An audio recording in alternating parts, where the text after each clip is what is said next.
Hello and welcome दोस्तों, मेरा नाम है करण और आप सभी का ट्रेड सॉल्यूशंस के इस यूट्यूब चैनल के ऊपर स्वागत है। आज के इस वीडियो में हम डिस्कस करेंगे एक बहुत ही इंपॉर्टेंट टॉपिक को, जो कि है कि ब्रेकआउट्स को कैसे ट्रेड किया जाए।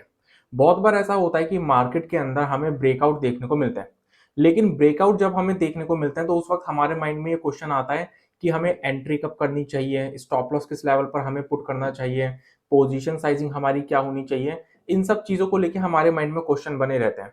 अब जो एक्सपीरियंस लोग होते हैं उनको तो पता होता है कि ब्रेकआउट को हमें किस तरीके से ट्रेड करना है, कब एंट्री लेनी है, क्या स्टॉप लॉस होगा, क्या पोजीशन साइजिंग होगी, उनको पता होता है। लेकिन आधे से ज्यादा लोगों को ये चीज नहीं पता होती कि ब्रेकआउट्स को ट्रेड कैसे किया जाए। उनको चार्ट्स के ऊपर ब्रेकआउट दिख तो जाते हैं, लेकिन उनको ये नहीं पता होता कि सही तरीका क्या है ब्रेकआउट को ट्रेड करने का। तो आज की इस वीडियो में हम यही देखेंगे कि मार्केट के अंदर जब भी हमें ब्रेकआउट देखने को मिले तो हमें ब्रेकआउट्स को किस तरीके से ट्रेड करना चाहिए। तो चलिए स्टार्ट करते हैं। अब मार्केट के अंदर ब्रेकआउट को किस तरीके से ट्रेड किया जाए उसको हम एक एग्जांपल के थ्रू समझेंगे। मान के चलते हैं कि XYZ नाम की एक कंपनी है जिसका स्टॉक मार्केट के अंदर ट्रेड होता है। अब हम ये मान के चलते हैं कि उस स्टॉक का एक रेजिस्टेंस लेवल है जो कि 100 रुपए का लेवल है।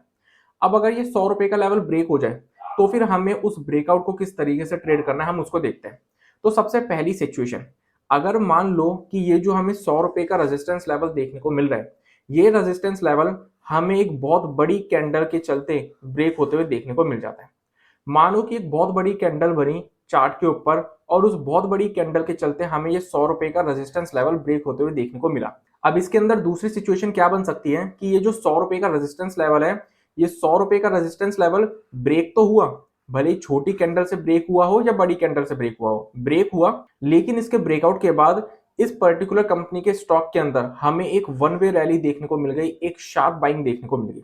तो इन दोनों ही सिचुएशन में, चाहे बड़ी कैंडल के साथ एक ब्रेकआउट हो, चाहे ब्रेकआउट नॉर्मल कैंडल से हो, लेकिन ब्रेकआउट के बाद एक शार्प मूव देखने को मिल जाए, एक बड़ी मूव देखने को मिल जाए, तो दोनों ही सिचुएशन में हमें ब्रेकआउट को किस तरीके से ट्रेड करना है, एंट्री कब होनी चाहिए, सबसे पहले हम उस पर बात करते हैं। तो इन दोनों ही सिचुएशन में ब्रेकआउट को ट्रेड करने का जो तरीका है वो सेम है। हमें क्या करना है, हमें वेट करना है एक रीटेस्ट का।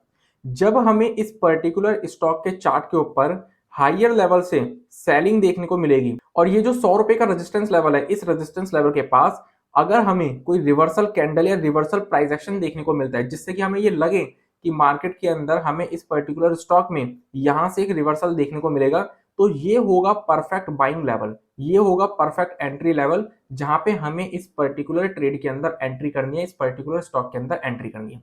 तो जब भी मार्केट के अंदर हमें कोई भी ब्रेकआउट देखने को मिले, चाहे इंडेक्स में दिखे चाहे किसी स्टॉक में दिखे, अगर वो ब्रेकआउट एक बहुत बड़ी कैंडल से हो रहा है या फिर ब्रेकआउट नॉर्मल कैंडल से हुआ है लेकिन ब्रेकआउट होने के बाद एक बड़ी मूव हमें देखने को मिल गई, तो उस सिचुएशन में हमें एक रीटेस्ट का वेट करना है। जब हमें हायर लेवल से सेलिंग देखने को मिले और जो रेजिस्टेंस लेवल था उसी लेवल के पास से हमें घूमते हुए देखने को मिले वो पर्टिकुलर स्टॉक या इंडेक्स जिसमें भी ब्रेकआउट हुआ है, तब हम वहां पर एंट्री लेंगे। उसके अंदर हम करंट प्राइस पे एंट्री नहीं लेंगे कि मतलब अगर मान लो ब्रेकआउट हो गया एक बहुत बड़ी कैंडल से या फिर ब्रेकआउट होने के बाद हमें एक शार्प बाइंग देखने को मिल गई, तो हम करंट प्राइस पे एंट्री नहीं लेंगे, क्योंकि करंट प्राइस पे एंट्री लेंगे तो हमारे स्टॉप लॉस हिट होने के चांसेस पूरे पूरे होंगे। तो हमें उस सिचुएशन में वेट करना है एक रीटेस्ट का। हायर लेवल से जब हमें सेलिंग देखने को मिलेगी और जो रेजिस्टेंस लेवल था उस लेवल के पास से जब फिर से घूमेगा, तब हम वहां पे एंट्री लेंगे। अब बहुत बार ऐसा होता है कि हमें जिस लेवल का ब्रेकआउट हुआ है उस लेवल तक का वो रीटेस्ट देखने को नहीं मिलता, उस लेवल तक की सेलिंग देखने को नहीं मिलती। बहुत बार क्या होता है कि हायर लेवल से हमें सेलिंग तो दिखती है लेकिन वो सेलिंग रेजिस्टेंस लेवल तक की नहीं दिखती, वो बीच में से ही घूम जाता है। तो बेसिकली यहाँ पे ये रीटेस्ट नहीं करता, ये थोड़ा सा रिवर्सल शो करता है और फिर वापसी हमें उस पर्टिकुलर डायरेक्शन में मूवमेंट दे देता है। तो इस सिचुएशन में हमें क्या करना चाहिए, इस सिचुएशन में जिस भी लेवल पर हमें रिवर्सल कैंडल या रिवर्सल प्राइस एक्शन दिखे, हमें उस लेवल पर एंट्री करनी है। अब एक और सिचुएशन हमें इसके अंदर देखने को मिल सकती है और वो क्या, बहुत बार क्या होता है, हमें ब्रेकआउट दिखा, शार्प अप मूव देखने को मिली, ना हमें रीटेस्ट देखने को मिलता ना हमें रिवर्सल देखने को मिलता, हमें क्या देखने को मिलता है, कंटिन्यूसली हमें मूवमेंट देखने को मिलती रहती है। अब उस सिचुएशन में हम किस तरीके से ट्रेड करें, तो उस सिचुएशन में भी ट्रेड करने का एक तरीका है। हमें क्या करना है, हमें वेट करना है एक पॉज का।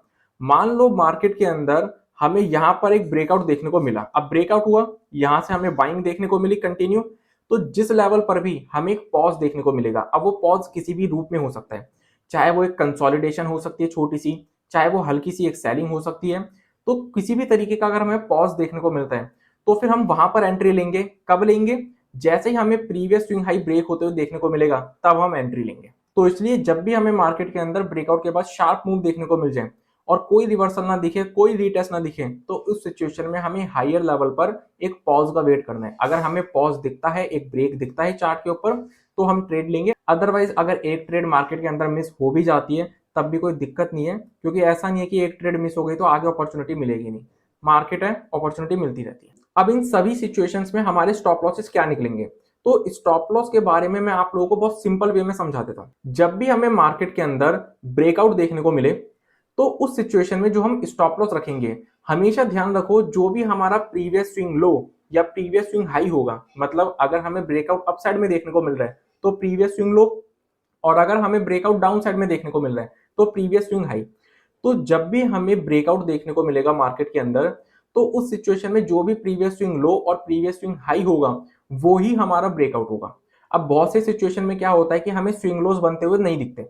ऐसा होता है कि मार्केट के अंदर हमें ब्रेकआउट तो देखने को मिलता है लेकिन स्विंग लोज नहीं दिखता। तो उस सिचुएशन में हम स्टॉप लॉस क्या लगाएंगे, जिस कैंडल ने ब्रेकआउट दिया होगा उस कैंडल का जो लो होगा वो हमारा स्टॉप लॉस होगा। अब मैं एक एग्जांपल के थ्रू आप लोगों को समझा देता हूं। जैसे कि यहां पर मैं बात करता हूं, अगर मान लो मार्केट ने अपने इस रेजिस्टेंस लेवल को रीटेस्ट किया, तो यहां जिस लेवल से मार्केट घूमेगी, मतलब ये स्विंग लो, ये हमारा स्टॉप लॉस होगा।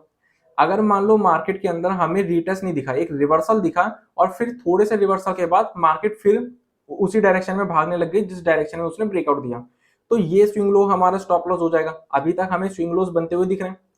सेम उसी सिचुएशन में अगर मान लो हमें हायर लेवल पर पॉज देखने को मिला या हल्की सी सेलिंग देखने को मिली, तो ये जो कंसोलिडेशन जो होगी या फिर हल्की सी सेलिंग होगी, उसका जो लो होगा वो हमारा स्टॉप लॉस हो जाएगा। अब एक सिचुएशन क्या हो सकती है, हमें मार्केट के अंदर एक कैंडल के जरिए ब्रेकआउट देखने को मिला। अब जैसे ही ब्रेकआउट हुआ तो हमें ब्रेकआउट वाली डायरेक्शन के अंदर कंटिन्यूसली मूव देखने को मिलती रहती है, कोई हमें रिवर्सल नहीं दिखता, कोई हमें रीटेस्ट नहीं दिखता। तो उस सिचुएशन में जिस कैंडल ने ब्रेकआउट दिया होगा उस कैंडल का जो लो होगा वो हमारा स्टॉप लॉस होगा। ठीक है। अब एक सिचुएशन में आप लोगों को और बता देता हूं जो कि हमें मार्केट के अंदर देखने को मिल जाती है।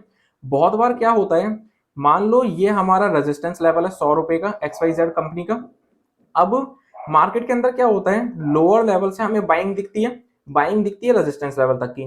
रेजिस्टेंस लेवल के पास आके हमें हल्की सी सेलिंग दिखती है और फिर लोअर लेवल से हमें फिर से बाइंग दिखती है और ब्रेकआउट हो जाता है रेजिस्टेंस लेवल का। तो इस सिचुएशन में हमें क्या करना है, इस सिचुएशन में ये जो हमें स्विंग लोज देखने को मिलेगा ये हमारा स्टॉप लॉस होगा। तो मार्केट के अंदर ब्रेकआउट होने पे ट्रेड कब लेनी है, स्टॉप लॉस क्या रहेगा हर सिचुएशन में, वो तो मैंने आप लोगों को बता दिया। अब मैं आप लोगों को बताता हूं कि मार्केट के अंदर ब्रेकआउट के बाद जो हम ट्रेड लेंगे उस पर्टिकुलर ट्रेड में हमारा पोजीशन साइज क्या रहेगा। तो अब ये मान के चलते हैं, इसको भी हम एक एग्जांपल के थ्रू ही समझेंगे। XYZ कंपनी का स्टॉक था जिसका रेजिस्टेंस लेवल 100 था। अब ये 100 रुपए के लेवल का ब्रेकआउट हमें देखने को मिल गया मार्केट के अंदर, एक कैंडल बनी, उस कैंडल ने 100 रुपए के रेजिस्टेंस लेवल का ब्रेकआउट दे दिया। अब मान के चलते कि हमें जो एंट्री मिली वो हमें मिली यहाँ पर, और ये मान लेते हैं हम 120 का लेवल है, और इस कैंडल का जो लो होगा वो हमारा स्टॉप लॉस होगा, जिसको कि हम अज्यूम कर लेते हैं 80 रुपए का लेवल इस कैंडल का लो है, तो ये हमारा स्टॉप लॉस हो गया। तो बेसिकली ये हमारा स्टॉप लॉस का लेवल हो गया और ये हो गया हमारा एंट्री प्राइस। अब मान लो मैंने ये डिसाइड कर रखा था कि XYZ कंपनी के स्टॉक में जैसे ही ब्रेकआउट होगा तो मैं ट्रेड लूंगा, और इस कंपनी के अंदर जो मैं ट्रेड लूंगा उसमें मैं अपना मैक्सिमम रिस्क 10,000 रुपए का लेके चलूंगा। मतलब कि अगर मुझे 10,000 रुपए का नुकसान दिखने लगेगा तो फिर मैं इस पर्टिकुलर ट्रेड में से एग्जिट कर दूंगा, इस स्टॉक में से बाहर हो जाऊंगा। तो अब मैंने क्या करा है, अमाउंट में एक रिस्क डिफाइन कर लिया कि मैं 10,000 से ज्यादा का रिस्क नहीं लूंगा। अगर मैं पॉइंट वाइज बोलूं तो पॉइंट वाइज मेरा रिस्क कितना है, 40 रुपए का, क्योंकि 120 पे एंट्री हुई, 80 रुपए का स्टॉप लॉस हो गया, तो 40 रुपए का पॉइंट वाइज मेरा क्या हो गया, रिस्क हो गया। हमें बस क्या करना है, ये जो मैं तरीका बता रहा हूं हर ब्रेकआउट के अंदर आप लोगों को पोजीशन साइजिंग डिसाइड करने का यही तरीका अप्लाई करना है। अगर आप ये तरीका अप्लाई करोगे तो आपका जो रिस्क होगा किसी भी ट्रेड के अंदर वो कंट्रोल में रहेगा।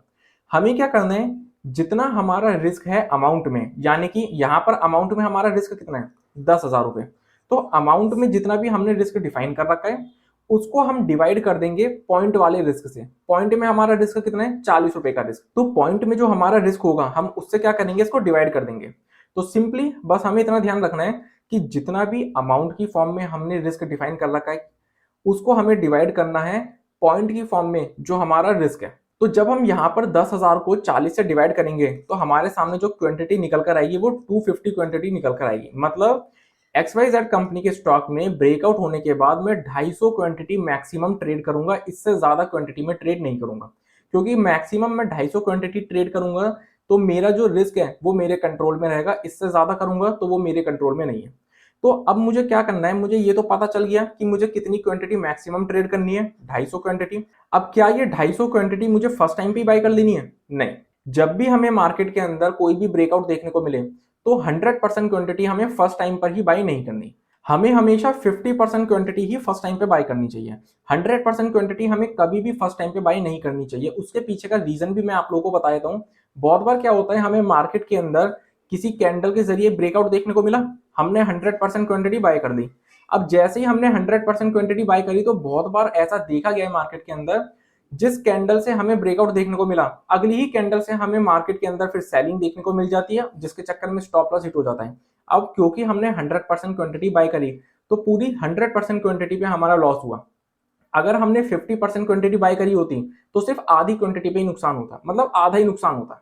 तो इसलिए हमें हमेशा मार्केट के अंदर रिस्क को बैलेंस रखने के लिए 50% क्वांटिटी ही स्टार्टिंग में बाय करनी चाहिए किसी भी ब्रेकआउट को ट्रेड करने के लिए, चाहे ब्रेकआउट अपसाइड में हुआ हो या डाउन साइड में हुआ। अब रिमेनिंग 50% क्वांटिटी को कब बाय करेंगे?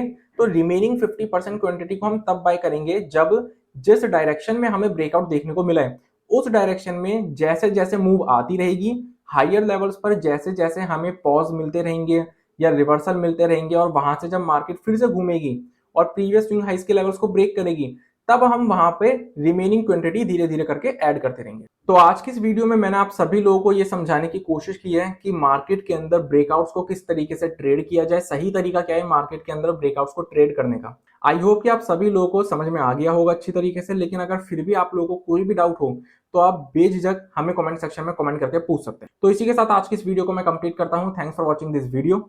अगर आप लोगों को ये वीडियो यूजफुल लगी हो तो हमें कमेंट सेक्शन में कमेंट करके जरूर बताएं। इस वीडियो को अपना सपोर्ट देने के लिए इस वीडियो को लाइक कर दीजिएगा। इस वीडियो को ज्यादा से ज्यादा लोगों के साथ शेयर कीजिए ताकि ज्यादा से ज्यादा लोगों को ये पता चल सके कि मार्केट के अंदर ब्रेकआउट्स को किस तरीके से ट्रेड किया जाए। और सबसे इंपॉर्टेंट, हमारे चैनल को सब्सक्राइब कर दीजिएगा और बेल आइकन को प्रेस कर दीजिएगा ताकि आने वाले टाइम में जितनी भी वीडियोस हमारे चैनल के ऊपर अपलोड हों उन सभी की नोटिफिकेशंस आपको सबसे पहले मिल सके। So I will see you in the next video. तब तक के लिए स्टे सेफ, स्टे हेल्दी।